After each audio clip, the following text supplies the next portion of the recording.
It's your girl, CandiKlynn. And your boy, ShawTime Shaw. And we're back with another episode of Pull Up. So we've been talking Tupac in this 3-part series tonight and celebrating his date of birth, which is tomorrow, June 16th.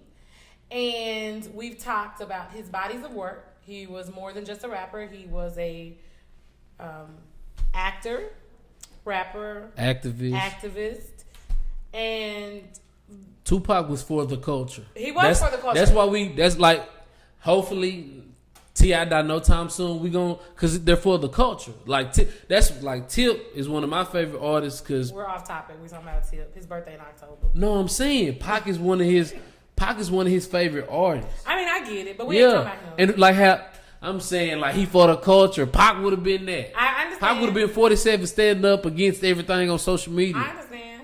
Look at Will Smith's social media presence. Just think about if Pac was here. And he just got we be social out. media. Listen, you know what? I ain't gonna lie to you.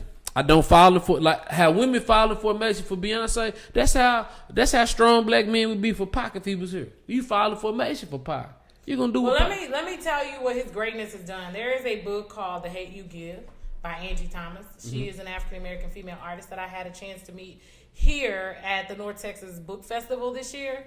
Her book is inspired from Tupac's tattoo, Thug Life. Yeah. The Hate You Give. And that's where she got the concept from. So that kind of shows you how our culture is so blended. Mm-hmm. And it crosses over and everybody wants a piece of it. So I think it's important that we celebrate it and we keep some things to ourselves. Like, it's ours. Like, people can be mad, but I feel like her book was absolutely amazing. It talks about the deaths of a young teenage African-American male killed in front of his friend who has to take the witness stand. And it just goes through a series of things where it talks about the hate that you give young African-American kids. People don't understand the tragic... I can't even really explain it, but what you do to young kids with the Mike Brown situation, Trayvon Martin. Pac was talking about these things in the 90s. And that's like no one understood when he dropped Brenda's Got a Baby. But Brenda's barely got a brain. That's why I'm saying, like, if he would have still been here, things would have been Pac is one of the, you know what? And I feel like in my life I'm not doing enough because they don't want me dead. They wanted him out of here. Because if he's still alive, he's transcended. All right? He changes the way you think. He's in office. All right? It's thug life. But it's thug life from a perspective where they have to respect it because it's an intelligent... Well, we're having the conversation. And that's what America did not want at that time. He forces you to have a conversation that you project some of the negativity in the culture. Mm-hmm. And that's for everybody else. And who he was aligned with. Those conversations are so much deeper. And again, he had Black Panther affiliation, as I tell people. The thought process and the level of deepness, the concentration, the studying. And if you read Holla If You Hear Me by Michael Eric Dyson, that talks about Tupac. And he took hours to talk to Pac's friends and find out the books that Pac read and what he studied and who he studied. All of this comes back to what you study individually on your own. That's what Pac did. Study on your own. How many people? Most people, they wasn't studying in high school, wasn't studying in college, and in real life they not studying. This is a different type of study, and we have podcasts. People are watching podcasts. They're learning from the podcast. I know when I listen to podcasts, I learn something. I watch The Breakfast Club. I watch how Charlamagne conducts interviews, or I watch Jennifer Lewis to see how she's become the black mother of Hollywood. Basically. Yeah, somebody else has something to share with you. If you listen, you got to open your ears. And that's why I need to go meet to hear. See, I'm mad at myself that I couldn't have been an athlete because I would have loved to talk to the athletes because it's about. But why do you have to be an athlete to talk to people? Oh well, no, you don't have to. I'm saying I'm not. My game not refined enough for me to talk to Kobe Bryant. He's not gonna do a detailed piece on me. But I'm saying the ability to talk to people like that, to understand their drive and their mindset and why they went so hard and why every day they was, it's just learning from others. That's all I was saying. Like one day I want to have the ability to talk to the athletes that I respect. You know what I'm saying? Not on no fan shit, but respecting like why you came at the game like this or why you approach this situation like this. You know what I'm saying? So just to learn how to handle certain situations or how to deal with certain people. You know what I'm saying? But yeah, you supposed to learn from podcasts. I don't know if people learn. I be feeling like people really just listen to laugh, get a joke, be entertained. But it depends on who you are. And every mood. My mood is always different, so I'm not always listening to the same things. Today, if I'm feeling serious, like I said, I'm always watching Charlamagne's interview presence. I watch Envy. I watch what Ye does. We do this business. So of course, I watch and listen to Oprah since I can remember. Montel Williams, Maury Povich, Sally Jesse Raphael, Donahue, Jenny Jones. And like, as a man, Dan Rather. I can't even, man, say Dan Rather. Peter Jennings. Like, my list can go on and on of the study and the breakdown. And the same thing goes for hip hop. You know, they were at Summer Jam in New York talking about Pimp C came out. Yeah. You know? We got people who work within the culture that don't even understand the damn culture. That's offensive. You know, you said they didn't know when Pimp C came out? The Bun B came out. Yeah. And they said Pimp C was on stage. Oh. He dead. Nah, he was there. He was there. In spirit. But it was Bun B, it wasn't Pimp C. Well. It's two pieces of UGK, and the Pimp been dead for a while. Well, just to tell you, you know, and that is the thing, sister. Most people don't be knowing. Like, they okay. Hold up. Say it one time for the Pimp. All I know, when I get off the plane, I gotta turn my watch backwards. Rock for Pimp. Rock for Pimp. But I mean, and that's a part of it. But and Pimp was not a Pac fan, like, in theory. He was like, this is about these country rap tunes, you know. Basically, fuck the West Coast. But in our state of mind, like, Pimp a legend. But like, you can't tell nobody from Texas nothing about Pimp C. What you mean? Do we rock for Pimp? Like I don't care. Free. I talk about people from Beaumont all day. Anthony Boutte, he ain't shit. But I ain't gonna say nothing bad about Pimp C. Not because I'm worried about somebody jumping on me or upsetting somebody, but he was a legend. Like, you can see now the mindset that Pimp C had. Most of these sucker cats don't have. Like, Pimp C was a G. And Pimp C's thing was, I think Pimp C was creating a lane for Texas. Like, we don't do shit the way they do it on the West Coast. We don't do stuff the way they do it on the East Coast. Mm-hmm. We got our own style, our own way. Right, and in the West Coast, what Pac did was, Pac was born on the East Coast. He lived down in Baltimore. He brought that boogie. You know what I'm saying? People are always hating. They listening to Texas too, because you listen to some of that California stuff. Remember, DOC was out there with them. Yeah. So don't ever forget it, because what we do here in the South is totally different. And Pimp C was just like, y'all rocking on Tupac like that. Like, we down here doing country rap tunes, producing hits, and changing the way culturally. Everybody want to do trap music. Yeah. UGK had been doing trap music. True. You know, I love T.I., but T.I. didn't want to claim it. Like, what do you think Pocket Full of Stone was? Like, what? Tip Tip, no. Tip might have been, like, when Tip say Atlanta trap. Now, when Tip say he trap music, he don't mean, like, he know we know UGK inspired him. Yeah, because on his first first few songs was, you know what I'm saying, like, so Tip, when he say he was the inventor of trap, he mean he brought it to the forefront where people was paying it attention. That's what he mean. Well, I mean, he mean I'm not taking people was trying to sleep before. Think about it. Before Big Pimpin', they was trying to play with, like, they was man, come on.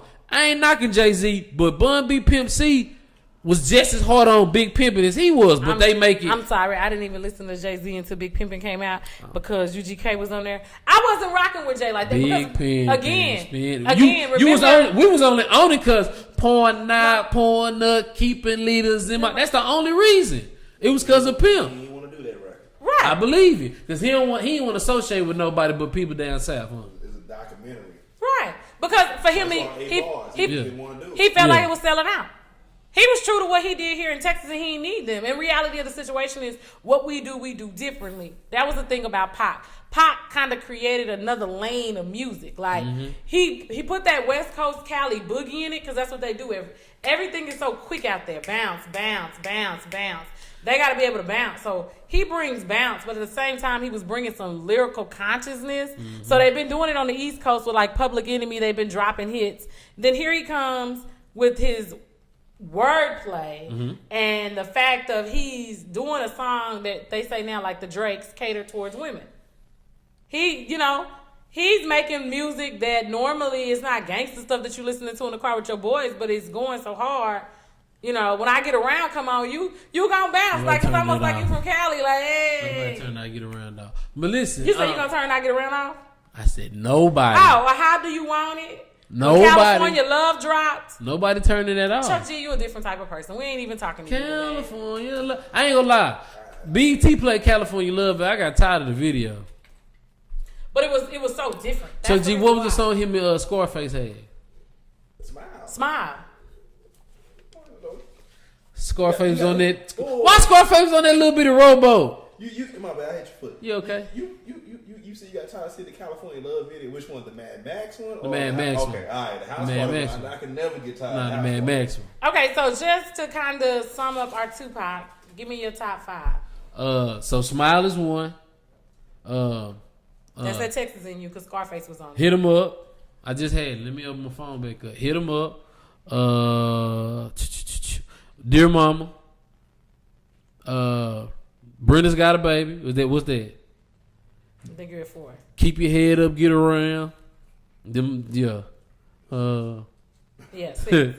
So my 5, White Man's World, because if you listen to the connotations of the lyrics in that song, what is Temptations? And number 5 on Me Against the World. Roy Against the World. That was his third album, but and a hook for the yeah. So White Man's World is my number 1. Keep Your Head Up is number 2. Keep Your Head Up is like my morning jam. Like I put Pac in rotation next to Beyonce. Like that's my morning get up motivation. Like, you know, when shit getting tough, like reality of the situation is like what we talked about, mental health. You got to keep your head up. You got to have something.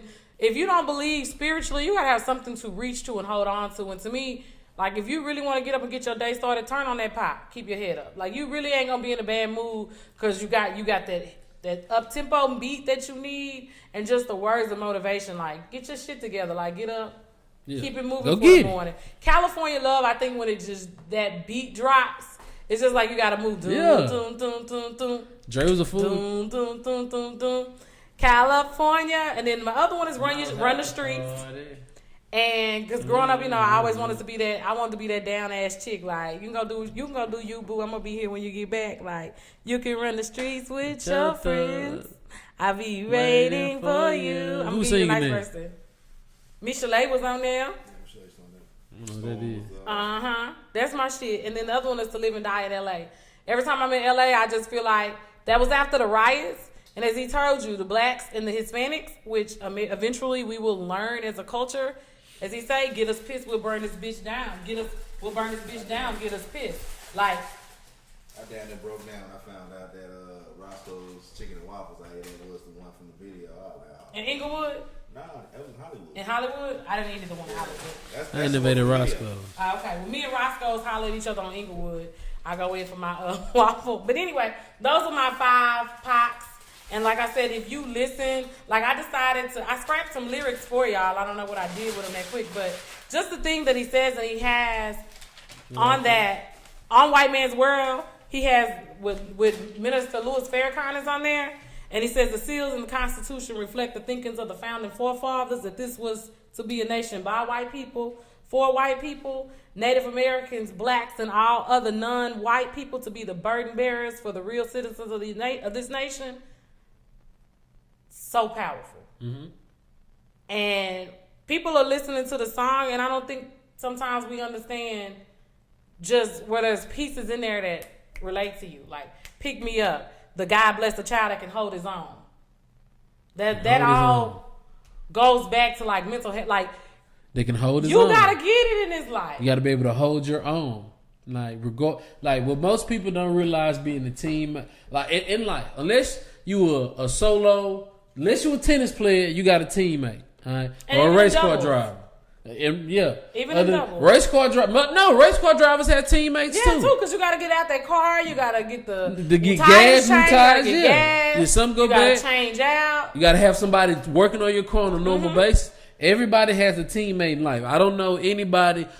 Mercenaries probably don't. They got everybody got teammates. All right, and in life, you need strong teammates that you can trust, and their mental is together. All right. Wrestlers, they don't have teammates. Some of them have tag team partners. Don't they do tag team partners? Some have managers. Some are individuals. But there's nothing we do in this life where we not.